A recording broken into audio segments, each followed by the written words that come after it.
So I thought I'd get ready and tell you guys some facts about myself. I burnt myself with a curling iron, so that's why I have a band-aid on. So I am 20 years old and I turn 21 next month. My birthday is September 12th. I'm a Virgo, which makes a lot of sense if you follow me. I'm the youngest of 4, so I have 3 older siblings and we're all spaced out 2 years apart. So my brother is 23, my sister is 25, and my oldest sister is almost 27. I go to Washington State University and I'm going into my 4th year here. I'm actually graduating a semester early, so I graduate college this December, which is really exciting and really scary. I'm studying advertising and fashion merchandising and I absolutely love my major.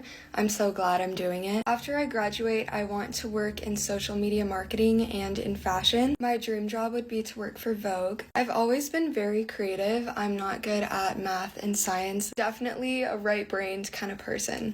I actually deal with a lot of anxiety and I get stressed out really easily. I've always been that way, which might be kind of surprising because a lot of my videos are very calm and very put together. If you follow me, you know this, but I cannot live without a routine. I like to live a very structured life. I actually went to private school for most of my life up until high school. I live in Seattle when I'm not at school and I've lived in Washington my entire life. My favorite movie of all time is Mamma Mia, but I also really like Harry Potter. My full name is Anna Maria Lamas. Last name is pronounced Lamas, like famous. It's the only thing it rhymes with. And I have no Spanish in me, even though I have a very Spanish sounding name. My favorite foods are sushi, donuts, and chocolate chip pancakes. I've never had a dog or a cat, but I really want a wiener dog. And yeah, I think that's it.